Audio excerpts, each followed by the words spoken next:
that time of year, isn't it? Most of us are going to embrace a New Year's resolution. Then in about 2 weeks, most of us are going to go back to our old habits because new habits are simply harder to anchor than we give them credit for. Now, in my book club for loan officers and real estate agents, where we take the best sales books and apply them to our craft, we just read James Clear's Atomic Habits, and he had something interesting to say about this. Clear talks about the importance of the aggregation of marginal change, which is the philosophy of searching for a tiny margin of improvement in everything you do. He goes on to say the whole principle came from the idea that if you broke down everything you could think of that goes into riding a bike and then improved it by 1%, you will see a significant increase when you put them all together. Now, applying that to our business, both realtors and loan officers, undoubtedly, your most lucrative activity is calling your past client database. It's really just that simple. It begins and ends with that. If you think I'm wrong, talk with any top producer. What if you were to call one person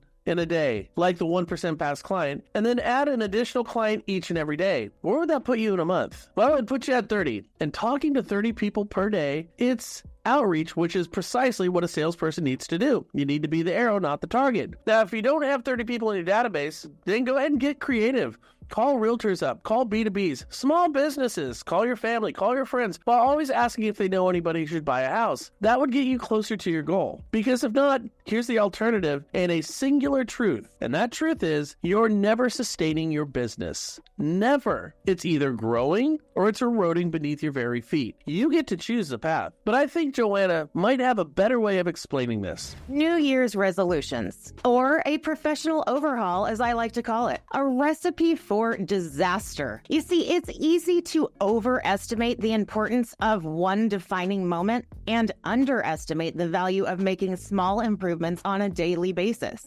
Habits, as Clear states, are the compound interest of self-improvement. Now look at this graph.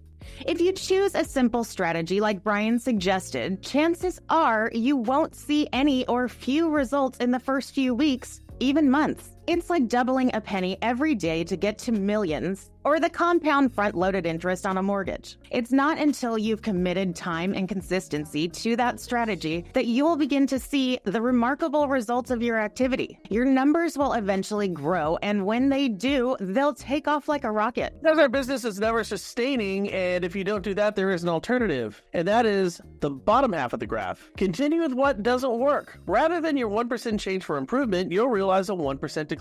And in a market like this, that's a professional death sentence, guys. The reason is simple, and Clear refers to this as the plateau of latent potential. We believe that we should realize that 1% improvement on a per-day basis in real time. The more I improve, the more the market is going to see me and reward my efforts. If it were only that easy. As we dip before we fly, we hit a valley of disappointment, discouragement. So what do? Well, the numbers suggest we stop a tried and true solution and seek out greener pastures, which of course comes with the same lackluster result. You see, when we don't stick with what we once believed was the answer and we constantly hopscotch over to new ideas, we fail to let a great idea take hold and physiologically change our habits for the better. It's kind of like, a professional sporting team. We've all seen these guys before. The clubs or franchises with the best winning percentages year in and year out are the ones who don't change their coach every year. The worst ones are the ones that do. Right, Raiders? It's really no different. So rather than a New Year's resolution,